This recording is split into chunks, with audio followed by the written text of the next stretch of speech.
Então vamos lá, Apocalipse 2, 18 a 29. Eu só leio, se você falar, eu encontrei. Diz assim: ao anjo da igreja em Tiatira, escreva. Quem que está mandando João escrever aí, irmão? Jesus. Que falta de convicção, hein? Quem está mandando João escrever, irmão? Jesus. Diga Jesus. Jesus. Quem é o autor da carta? Diz assim: estas são as palavras do Filho de Deus, cujos olhos são como chama de fogo, e os pés como...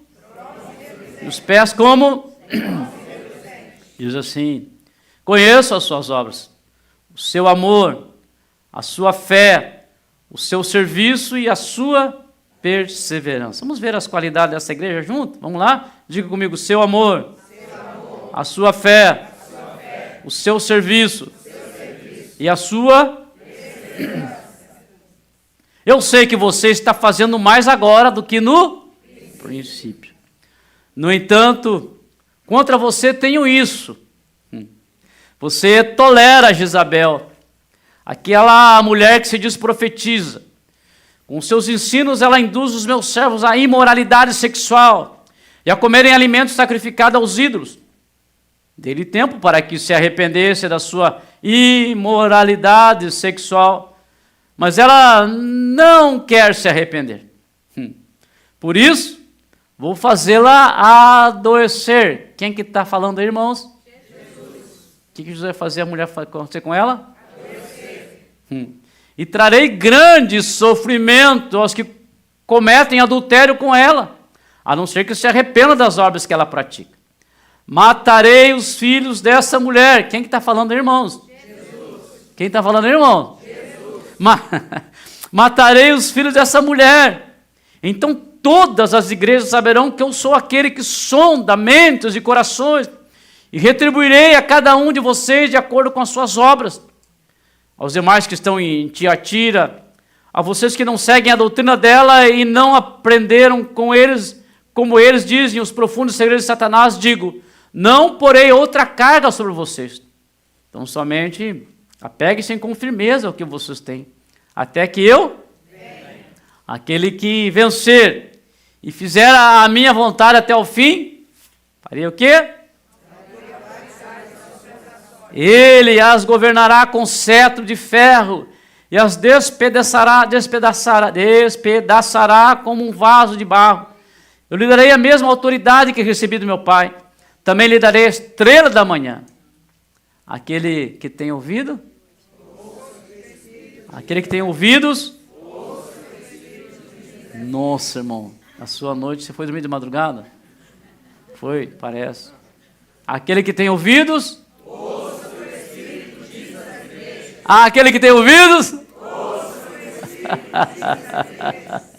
Fecha a sua Bíblia.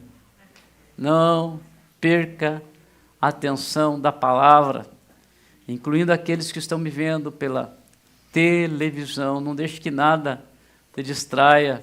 Deus vai falar com você nesta manhã.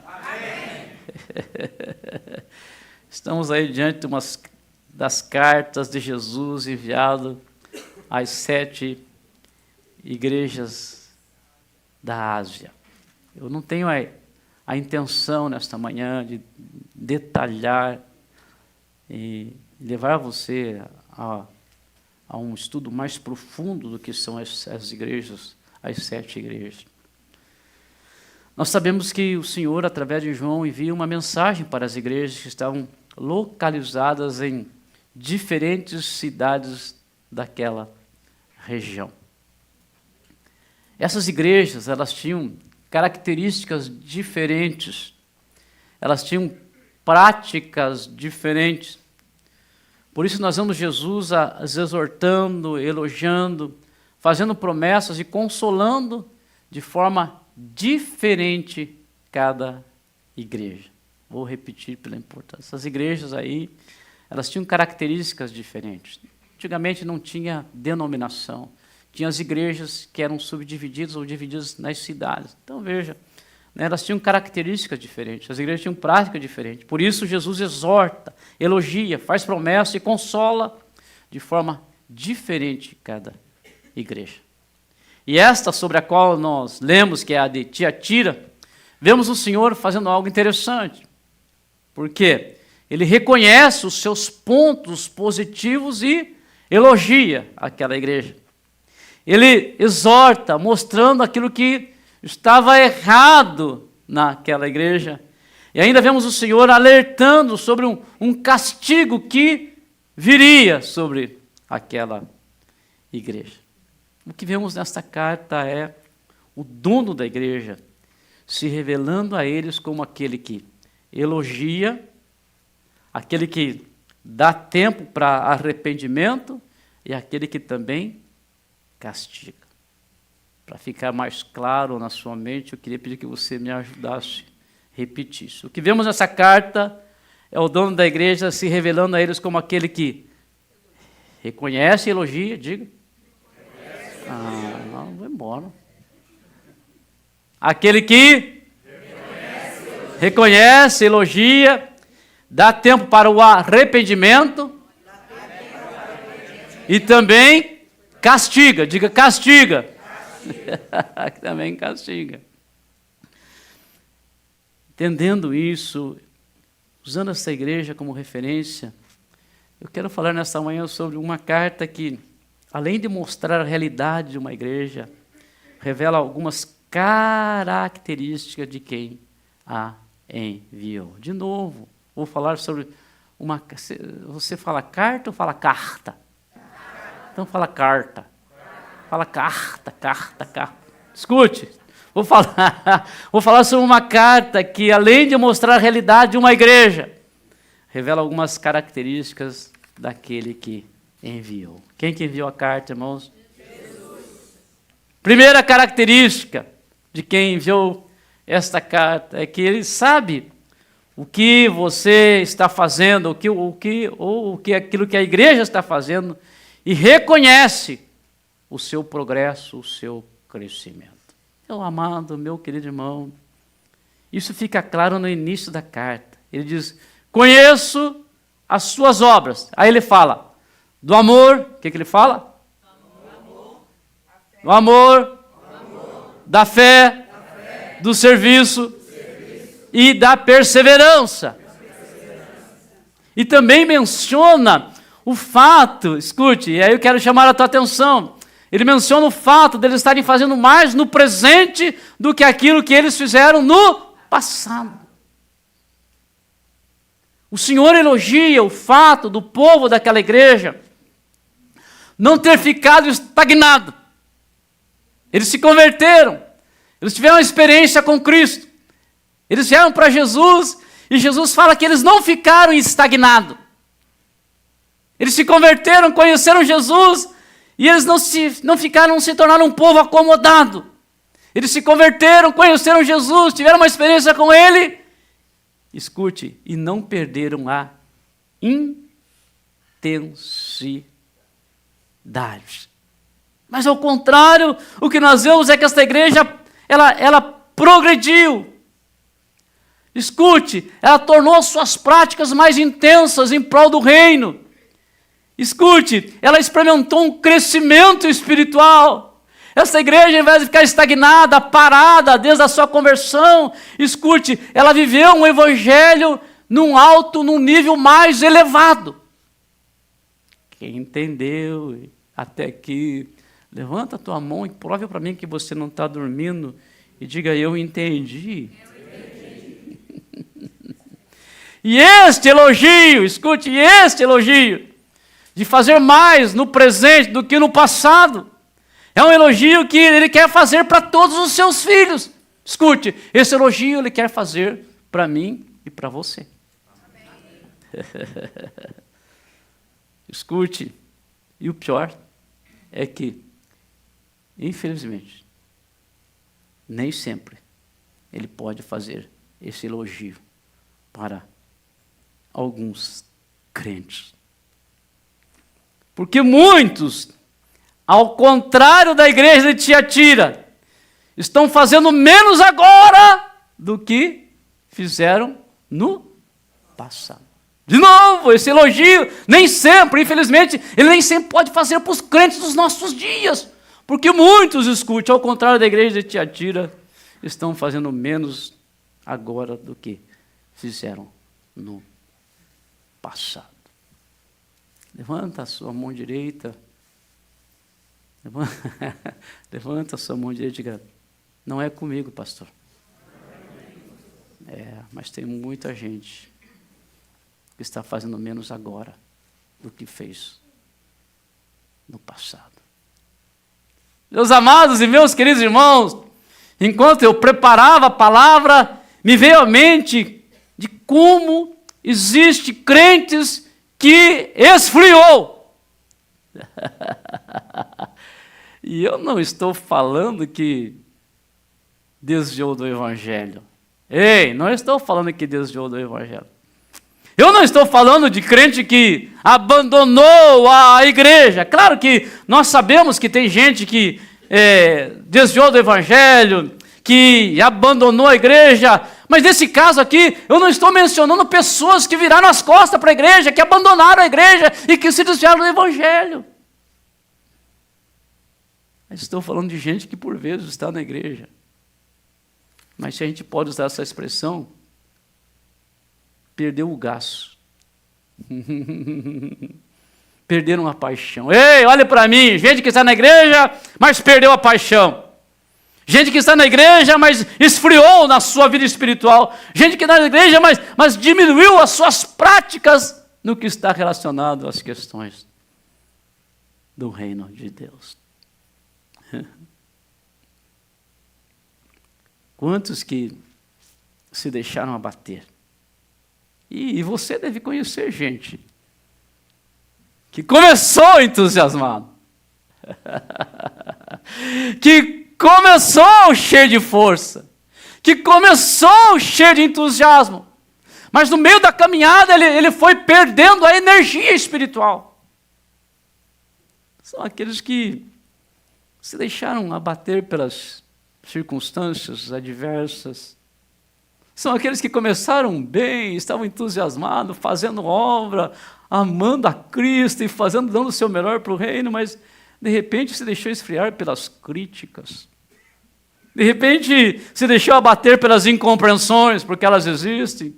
Estou falando de gente que começou bem, mas se deixou abater pela falta de reconhecimento dos demais.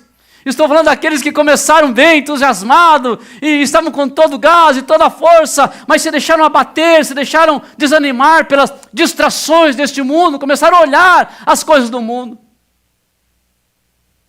O fato é que, olha para mim, o fato é que muitos, se recebessem uma carta de Jesus, não constaria este elogio, mas seria ao contrário.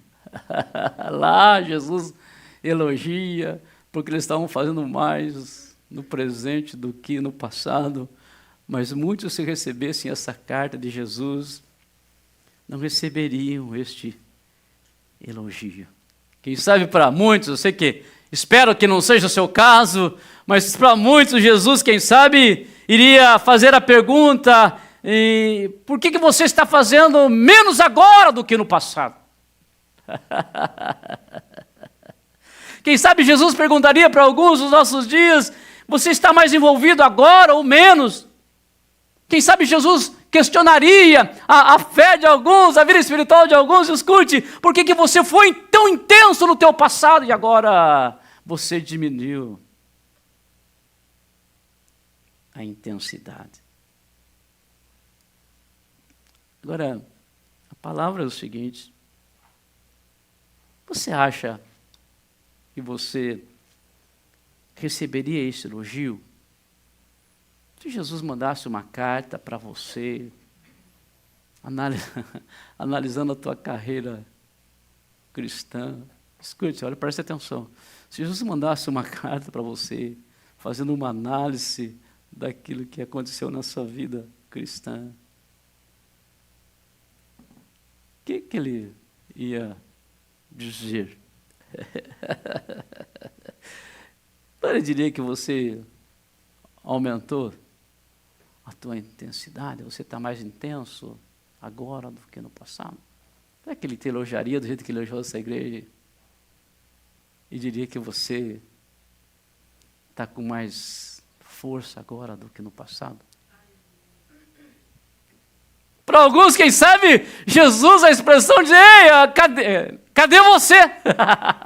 Onde você está? Cadê aquele entusiasmo? Cadê aquela alegria de quando você começou a sua vida cristã? Meus irmãos, preste atenção nisso nesta manhã. E a ideia é exatamente uma exortação. A ideia é exatamente um confronto. A ideia é deixar você inquieto. Escute, olhe para mim. Se por acaso você perdeu a tua intensidade, e se você crê que não pode receber este elogio de Jesus que a igreja de Tiatira recebeu, escute, é hora de você tomar uma atitude. É hora de você mudar. É hora de você voltar a fazer o que você fazia. É hora de você recobrar as suas forças em prol do reino. Para que quando Jesus ele olhe para você, ele possa dizer o que disse para essa igreja: sei que você está fazendo mais agora do que no princípio. Ei! A minha expectativa é que nesta manhã você saia daqui para receber esta mensagem de Cristo. Sei que você está fazendo mais agora do que no princípio. Esta é a expectativa de Cristo nesta manhã. E eu creio que a partir de hoje, se você diminuiu, se você parou, se você perdeu a intensidade, você sai daqui para receber a unção, o poder do Espírito e receber essa declaração de Cristo na sua vida. E se você crê e entendeu, dê um aplauso forte para o Senhor Jesus. Sei que você está fazendo mais agora do que no princípio. Nossa, você hoje está... Sei que você está fazendo mais agora do que no princípio. Estamos falando aí de uma carta que, além de mostrar a realidade de uma igreja, revela aí algumas características de quem a enviou. Aliás, eu tenho que perguntar se eu devo continuar pregando. Devo continuar, meu irmão? De repente você não quer mais me ouvir, levanta a mão. Não, tem que contar os votos aqui, irmão, a democracia aqui. Levanta a mão quem acha que devo continuar pregando. Oh, agora deu maioria, graças a Deus. Outra característica de quem enviou essa carta é que ele é misericordioso. Diga amém para isso. Ele é misericordioso, diga amém para isso. Mas também é um Deus santo e exige santidade.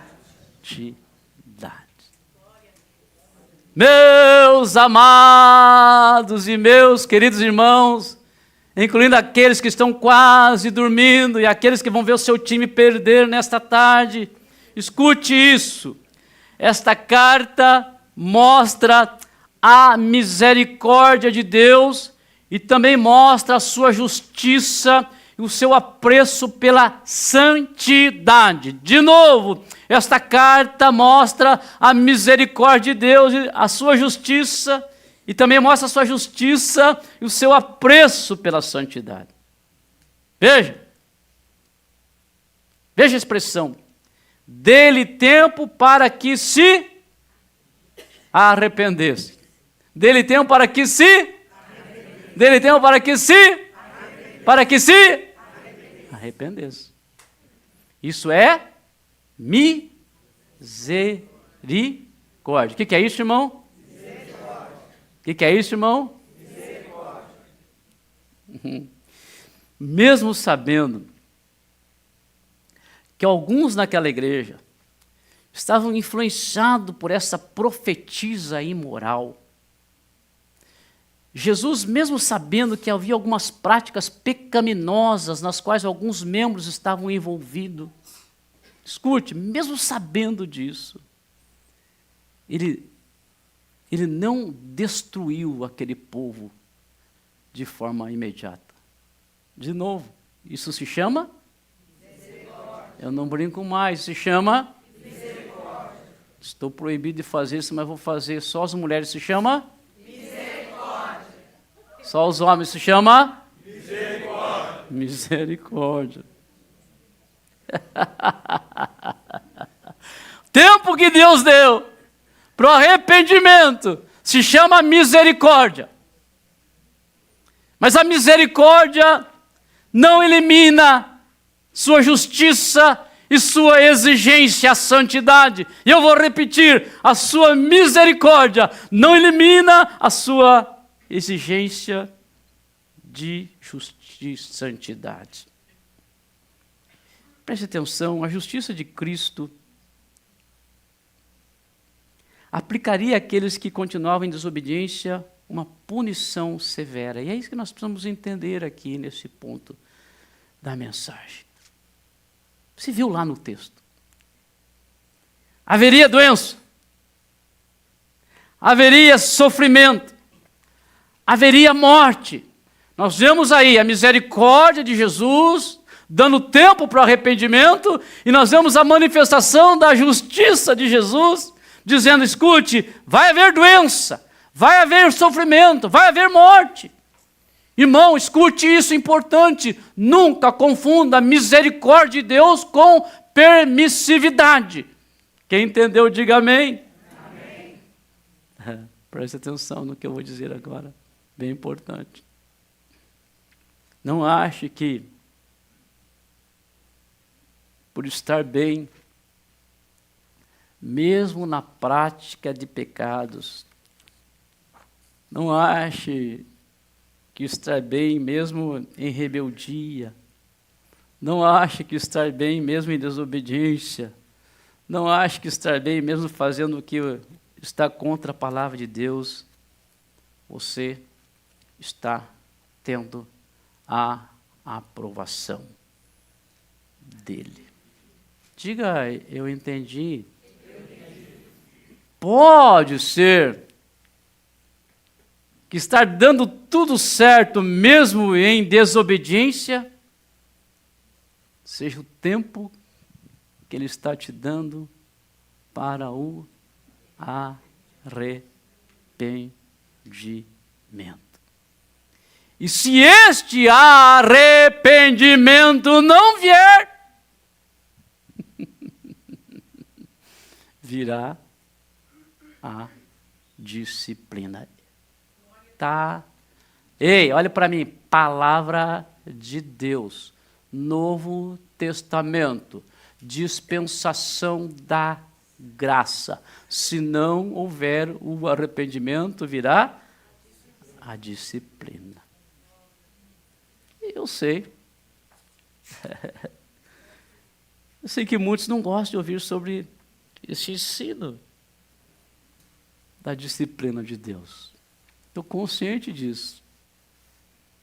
Eu sei que essa mensagem sobre a disciplina de Deus, escute, eu sei que ela anda sumida, ela está escassa dos púlpitos atuais. Eu sei que muitos crentes eles só gostam de ouvir o evangelho paz e amor, esse evangelho, claro que paz e amor faz parte do evangelho, mas tem gente que quer ouvir esse evangelho paz e amor que acomoda a consciência das pessoas. Mas vale lembrar nesta manhã, para os irmãos queridos que estão aqui, e aqueles que nos escutam, vão nos escutar, vão nos ver aí pela transmissão, que o evangelho é um confronto constante. Evangelho, olha para mim, evangelho é um confronto constante. Ele nos confronta relacionado ao nosso estilo de vida ou ao estilo de vida imoral de algumas pessoas. Ele é um confronto constante relacionado ao estilo de vida de desonestidade. Ele é um confronto constante com o estilo de vida de mentiras, de engano, contra o estilo de vida de ostentação, de vaidades. Escute, contra o estilo de vida carnal e frívola e fútil que algumas pessoas vivem. Não tenha dúvida que quem quer viver o evangelho sempre será confrontado. Diga amém para isso, irmão. E o fato de Jesus ter misericórdia não significa que Ele não vai punir aqueles que vivem. Ei, fato de Jesus ter misericórdia. Você pode olhar para mim agora, irmão? O fato de Jesus ter misericórdia não significa que Ele não vai punir aqueles que vivem na prática do pecado. Diga eu entendi, por favor. Grite eu entendi, por favor. Mais uma vez, grite eu entendi. Não tem como. Ei, preste atenção. Eu sei que tem um evangelho por aí. Esse evangelho água com açúcar. Que ele não prega, não tem confronto. É esse evangelho que é mais um coach, mais motivacional do que um evangelho real e verdadeiro. E tem uma linha de pensamento que diz, nós estamos na dispensação da graça, e na dispensação da graça eu posso viver uma vida do jeito que eu quero, que eu gosto. E na dispensação da graça eu posso viver uma vida alimentando as minhas carnalidades e viver de qualquer jeito. E aí quem pensa que a graça, conforme eu já tenho ministrado aqui, a misericórdia de Deus é uma licença para pecar, tem que chamar a Ananias e Safira e perguntar qual dispensação que vocês viveram. E aí Ananias e Safira vai dizer, eu vivi na dispensação da graça. E o que aconteceu com vocês? Nós fomos mortos na frente, num culto. Num culto. Já pensou se Deus resolve matar num culto? Escute isso, fomos mortos num culto, porque nós mentimos para o apóstolo, vendemos uma propriedade e não demos aquilo que deveria ter dado, e mentimos para o apóstolo. E na dispensação da graça, Ananias diz, eu e a minha mulher fomos mortos na dispensação da graça, porque Deus disciplina a prática do pecado. Quem acha que na dispensação da graça você pode fazer do jeito que você quer, e que a misericórdia de Deus é uma licença para pecar, tem que ir lá e conversar, Caleb, com Herodes, e ver o que aconteceu com Herodes. Ele fez um discurso e achou que era o bom, e prepotente, orgulhoso, e sabe o que aconteceu com esse homem?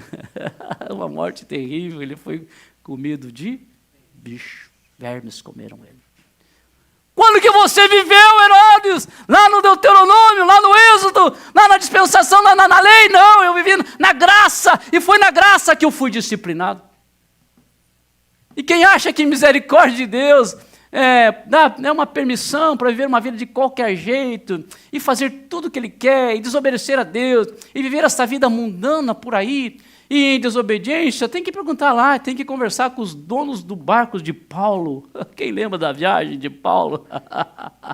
Eles desobedeceram, e eles não seguiram a orientação de Deus dada através de Paulo. O que aconteceu com aquele barco? Foi totalmente destruído, perderam tudo que tinha, porque eles foram alvo da disciplina de Deus. Meu irmão, a misericórdia de Deus, escute, nos dá tempo para o arrependimento. E o arrependimento, a exemplo do que aconteceu com Nínive, escute, livra a pessoa da punição.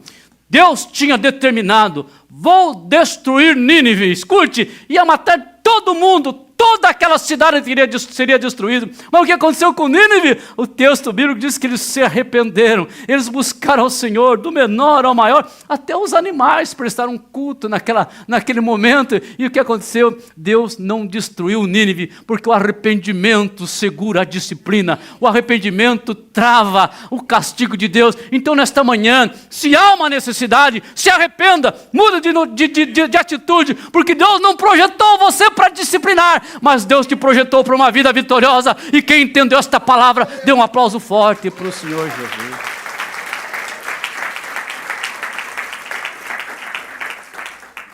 Você continua animado ainda com a palavra? Amém. Levanta a mão direita e diga: continue pregando, pastor. Não, mais gente. Levanta a mão e continue pregando, pastor. Aleluia. Você pode levantar a tua mão, mesmo que a palavra esteja dura, levanta a mão e diga: glória a Jesus. Diga: Deus está falando comigo. Uma carta que, além de mostrar a realidade de uma igreja, revela algumas características que tem enviou. Outra característica aqui de quem enviou a carta é não tolerar quem tolera o pecado. Meus amados e meus queridos irmãos, a igreja de Tiatira é chamada da igreja tolerante. Eles toleravam aí esta profetisa Jezabel com suas práticas. Claro, de novo, nós não temos tempo para falar, mas tudo indica que essa doutrina de imoralidade dessa mulher vinha já do passado e foi implantada naquela igreja. E essa profetisa, essa mulher endemoniada, ela estava naquela igreja, estava semeando essas imoralidades. Agora, antes de falar que ela tolera e que Deus não tolera quem tolera, olha que legal, que profundidade. Deus não tolera quem tolera o pecado. Vamos ver o significado da palavra tolerância. Tolerância é um termo que vem do latim, tolerare, que significa suportar ou aceitar. Diz assim o dicionário que eu vi: a tolerância é o ato de agir com condescendência e aceitação perante algo que não se quer ou que não se pode impedir.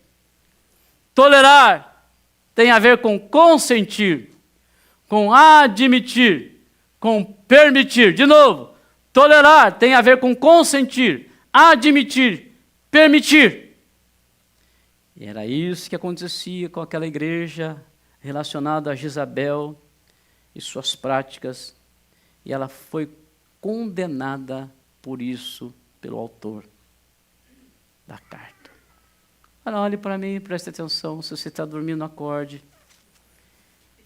Eu sei que este sistema pecaminoso no qual nós estamos inseridos, por vezes, por seguirmos a Cristo, obedecermos os seus mandamentos, a sua direção, nós somos vistos como intolerantes. E você sabe que eu estou falando, porque se existe um povo que é chamado de intolerante hoje, é o povo cristão.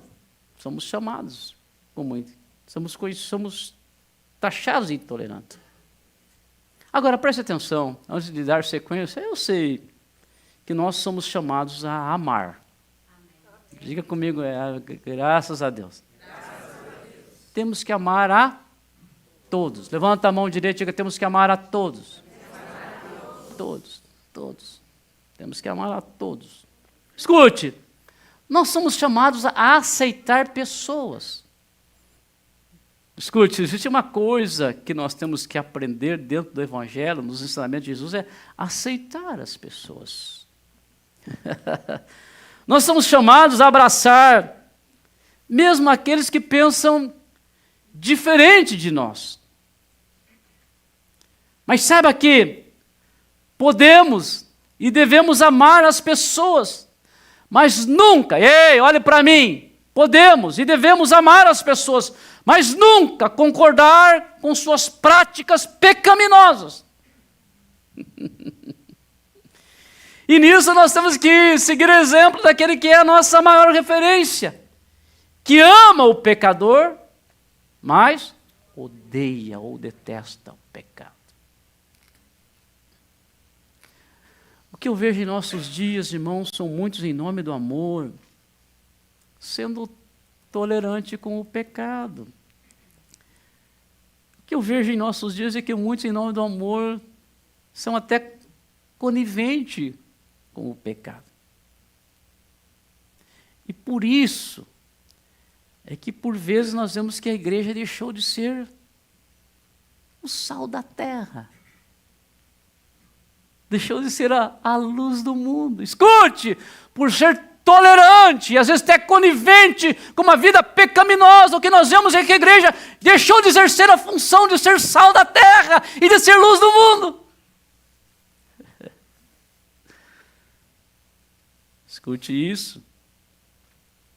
Se por não tolerar o pecado, você é considerado como uma pessoa antissocial,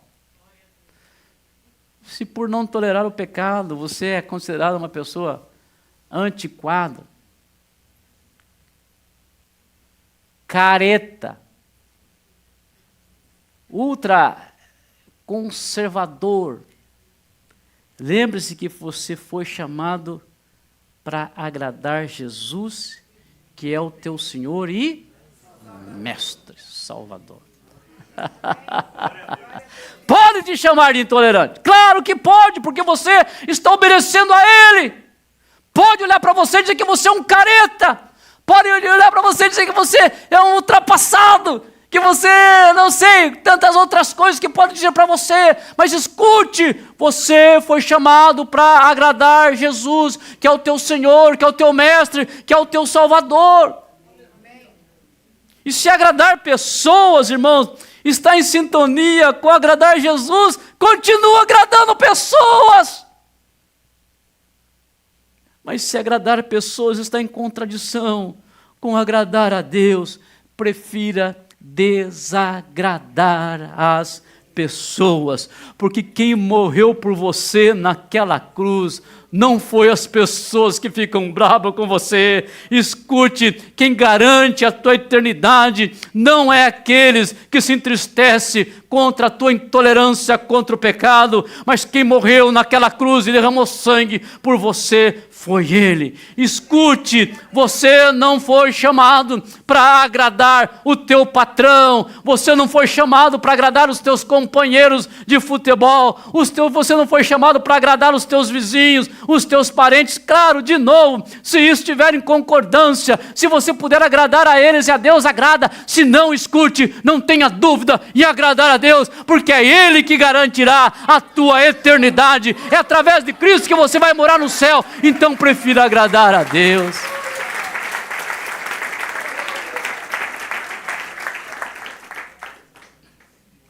Diante da tentação de ser tolerante com o pecado, aprenda uma coisa, a repetir a expressão de Pedro e dos apóstolos, diante das autoridades religiosas que queriam calar a voz do Evangelho.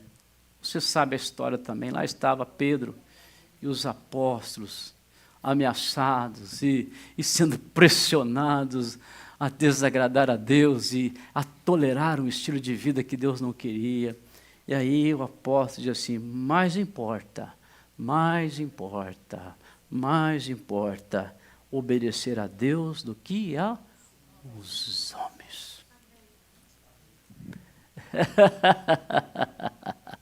Irmão, escute, a minha expectativa, e eu oro, e prego, e trabalho para que essa igreja, escute, nunca seja uma igreja tolerante com o pecado. Escute, não tenha dúvida, nós vamos conviver, vamos estar do lado de pessoas que detestam Deus, que detestam o Evangelho, que não gostam daquilo que nós fazemos, mas escute, esta igreja, a igreja New Life, foi chamada, escute, para mostrar uma convicção que tem, para mostrar aquilo que ela crê, e nós cremos no numa vida de santidade, aleluia. E o patrão pode ficar bravo, o colega pode ficar bravo, alguém pode virar as costas e não querer mais a nossa companhia, mas esta igreja foi chamada para servir e agradar o Deus Todo-Poderoso. Se isso é uma verdade na tua vida, aplauda forte o nome dele. Aleluia. Será que você pode levantar a tua mão e dizer glória a Jesus? E dizer Deus está falando comigo? Será que você pode? Pode dizer Deus está falando comigo? É com você que Deus está falando.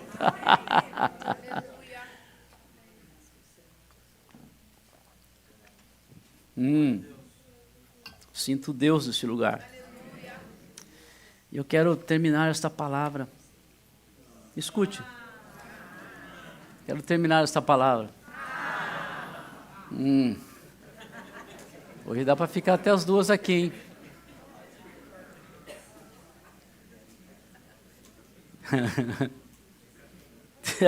Se for terminar essa palavra 2 horas, vou ter que arrumar um beliche aqui, uma cama para os irmãos dormir, né? Tem gente que se arrepiou a hora que eu falou que vai parar às 2 horas.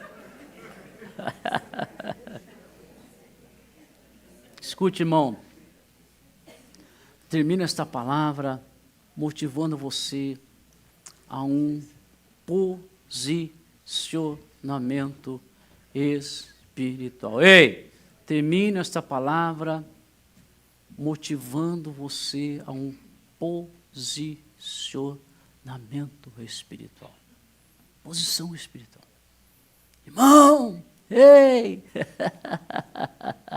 Firmeza espiritual. O mundo precisa de gente assim, irmão. O mundo está olhando para a igreja. As pessoas que você trabalha com ela, que estão do seu lado, elas esperam de você um posicionamento espiritual. Eles querem ver, há uma necessidade, há uma carência de um posicionamento espiritual.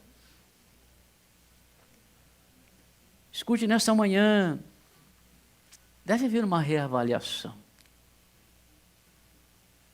E aí, voltando àquilo que eu preguei no começo, você está fazendo mais agora pelo reino do que quando você se converteu? Você está melhor agora do que antes? Pare um pouquinho e pensa, quando você veio para Jesus. E desde lá, você tem intensificado a sua vida espiritual? Você melhorou, irmão?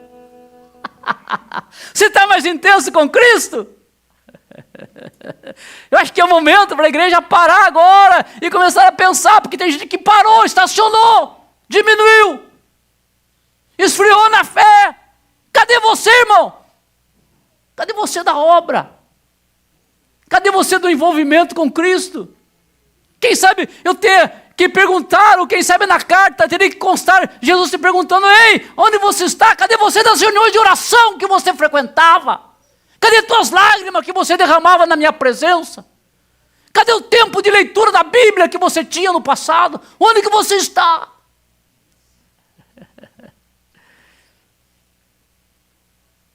Voltando aí, tem que haver uma reavaliação.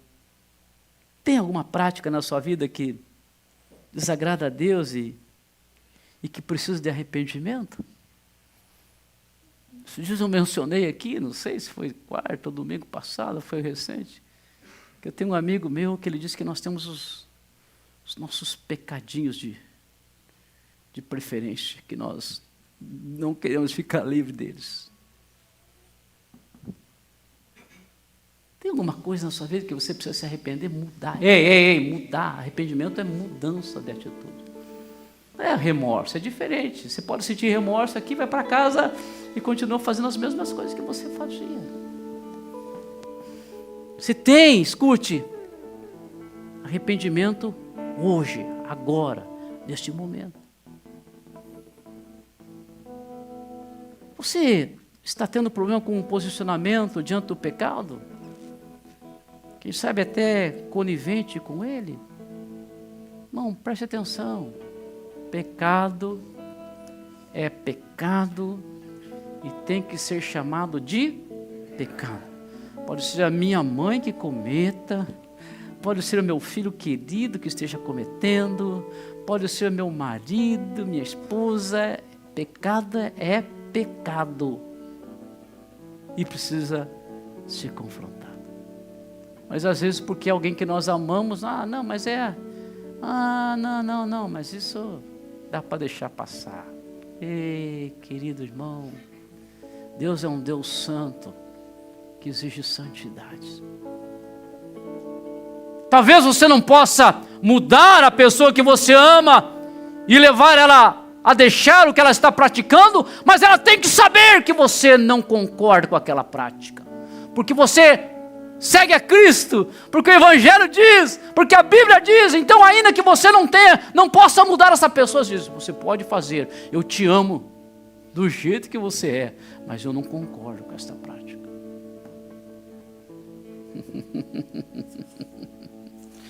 E aí, meu amado, meu querido irmão, escute. Gosto de pensar que Jesus disse: dê-lhe tempo para que se arrependesse. E aí eu gosto de pensar que Jesus diz assim: mas ela não quis se arrepender. Não quis. E quando não quer, quando alguém não quer, profundo isso, né? Quando alguém não quer, não quer. E aí Jesus fala: porque não quis. Porque não quis. Vai haver doença, vai haver sofrimento, e eu matarei todos os seus filhos. A gente não gosta disso, nós não gostamos disso, porque conforme eu mencionei, nós gostamos do Jesus paz e amor que permite tudo que a gente quer fazer. Não se equivoque, não se equivoque. Porque o Deus é santo e Ele exige santidade. Vamos colocar em pé.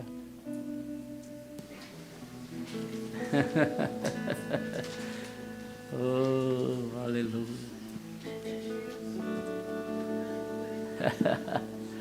Levante uma das suas mãos. Levanta uma das suas mãos. Diga: Senhor, obrigado por falar comigo. Irmão, escute. Você está diante de um pastor, conforme eu tenho repetido aqui, que ama a sua alma. Não me queira mal quando eu te confronto, mas agradeça a Deus. Porque a ideia é a eternidade com Cristo. A ideia é livrar você do inferno. Nós estamos caminhando para o céu. Então, eu quero te dar uma oportunidade. Fecha os teus olhos, nós vamos cantar. Claro que vamos sim cantar. Mas eu queria pedir que essa igreja pudesse fechar os olhos. Será que a gente pode fechar os olhos? Às vezes eu peço para o pessoal fechar os olhos. Tem gente que não fecha, eu não sei qual que é o medo dessa pessoa. Põe a mão no bolso, segura a sua carteira para ninguém te roubar e fecha o olho, irmão. Fecha o olho. Lá na televisão, fecha o olho. Renova-me, Senhor Jesus. Aleluia. Já não quero ser igual. Chega, renova-me. Renova-me, Senhor Jesus. Põe em mim teu coração, porque tudo que há Dentro de mim, cante, irmão, necessita ser